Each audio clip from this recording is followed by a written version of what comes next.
Tiangco, ang inyong kapusong totoo. Ngayong araw, ginugunitan natin ay ika-152 anibersaryo ng kapanganakan ni Dr. Jose Rizal, ang ating pambansang bayani. Nakilala rin natin siya bilang isang magaling na guro at inventor nang minsan siyang ipinatapon sa dapitan. Tulad niya, isang guro mula sa General Santos City, ang unti-unti na ring nakikilala dahil sa kanyang mga natatanging imbensyon. Tunghayan po ninyo.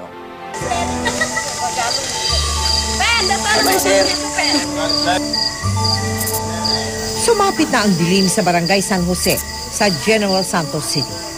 Ngunit ilang magulang at kanilang mga anak ay nasa classroom na ito para sabay-sabay na matuto.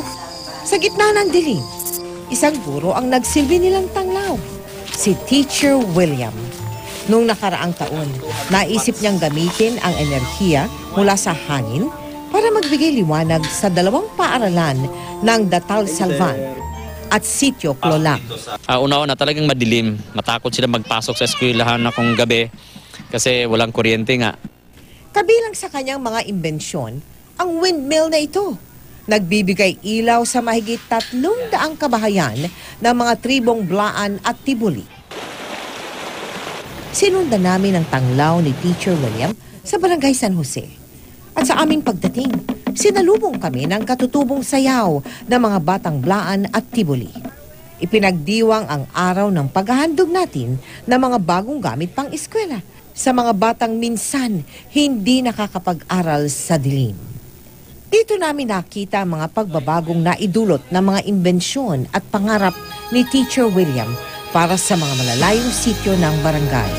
Nung nalaman na nila na may ilaw dito, so pumupunta na sila dito sa school, kumukuha ng mga books, tapos kuha ng gusto babasa. Mabuti silang mag-aral. Bakit? Dahil may kuryente na dito. Salamat po sa pusulubana. Masaya ako na nakatulong ako sa iba.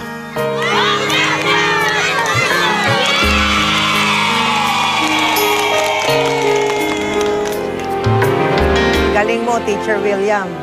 Kabilang po mga grade 1 pupils ng General Santos City sa 75,000 bata na ating nabigyan ng school supplies ngayong taon.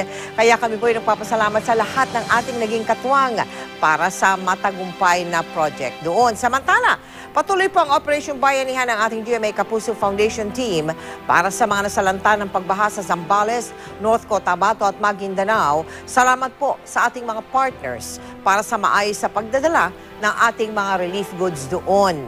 Bilang pakikiisa naman natin sa pagdiriwang ng National Disability Prevention and Rehabilitation Week ngayong July, mag-aalay po ang GMA Kapuso Foundation ng libreng wheelchair sa pamagitan ng ating Gulong ng Pag-asa Dulot ay Ginhawa Project. Tawag lang po sa telepono hanggang sa Biyernes, June 21 para magpalista. Hindi po kailangan pumunta sa aming tanggapan.